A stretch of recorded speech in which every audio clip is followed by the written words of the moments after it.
बिस्मिल्लाहिर्रहमानिर्रहीम। अस्सलाम वालेकुम दोस्तों।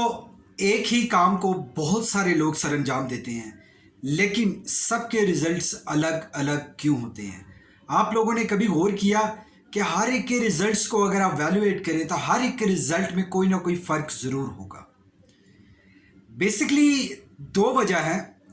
एक वजह है कि गॉड गिफ्टेड कोई ऐसी स्ट्रेंथ होती है, अगर आप उसको समझ लेते हैं आपके अंदर गॉड गिफ्टेड कौन सी स्ट्रेंथ है, तो आपके रिज़ल्ट मुख्तलिफ हो सकते हैं, बेहतर हो सकते हैं दूसरों की निस्बत। या दूसरी चीज़ ये होती है कि आप लोगों के ऐसी स्ट्रेटजी आप लोग बनाते हैं कि जो दूसरों से अलग आपके रिजल्ट्स को प्रोड्यूस करती है। स्ट्रेंथ आप अपनी पहचान के अपनी ज़िंदगी में बहुत ज़्यादा तेज़ी से ग्रो कर सकते हैं। मैं एक छोटी सी आप लोगों को मिसाल देकर समझाने की कोशिश करूँगा।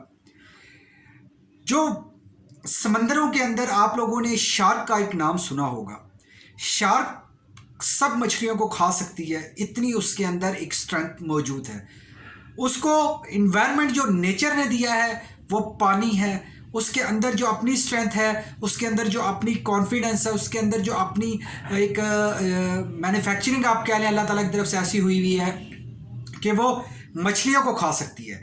लेकिन क्या आप लोगों को ये चीज़ का आइडिया है कि ऑर्का वेल एक ऐसी मछली है समंदर के अंदर जो शार्क को भी खा सकती है? ऑर्का वेल दुनिया की डेंजरस तरीन मछली है कि जो बड़ी बड़ी शार्क को भी खा सकती है, शार्क को नुकसान पहुंचा सकती है। लेकिन ये सारी चीज़ें अपनी स्ट्रेंथ का यूज़ करते हुए अपनी जो ज़रूरियात है उसको पूरा करती हैं। लेकिन आप लोगों को पता है कि इन लोगों को समंदर या पानी से बाहर निकाल दिया जाए तो ये लोग, ये जो जानदार चीज़ें हैं, जो ऑर्का वेल की इतनी पावरफुल मछली की बात कर रहा हूँ या शार्क की बात कर रहा हूँ, वो अगर पानी से बाहर निकलेंगी तो वो मर जाएंगी। उनकी स्ट्रेंथ, उनकी ताकत पानी के अंदर रहना है। पानी के अंदर रह के ही वो अपना शिकार करती हैं, अपनी स्ट्रेंथ को मज़ीद पॉलिश करती हैं और अपनी ज़रूरियात को पूरा करती हैं। अगर आप शार्क को एक फिश टैंक में बंद कर दें तो शार्क की जो ग्रोथ है वो जस्ट कुछ इंचेस के हिसाब से होती है। लेकिन अगर उसको बड़े इन्वायरमेंट में अगर उनको डाल दिया जाए, समंदर में उसको परवरिश के लिए फेंक दिया जाए, तो उसकी जो ग्रोथ है कई फीट्स हो सकती है।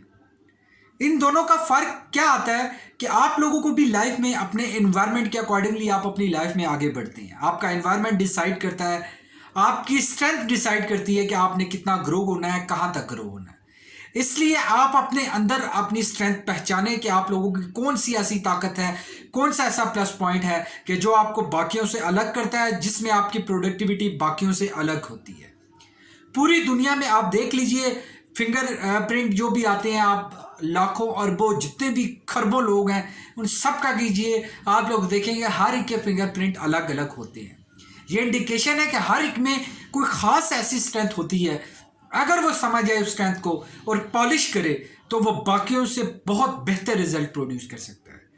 दोस्तों, आप भी अपनी लाइफ में अपनी ताकत को पहचानिए, उस ताकत के बेस पे आप अपनी लाइफ में ग्रो कीजिए। अगर वीडियो आप लोगों को पसंद आई तो प्लीज़ वीडियो को लाइक और शेयर कीजिए। नहीं पसंद आई डिसलाइक करके कमेंट्स कीजिए, लेकिन अपनी कीमती राय से हमें ज़रूर आगाह कीजिए। Thank you very much for watching this video.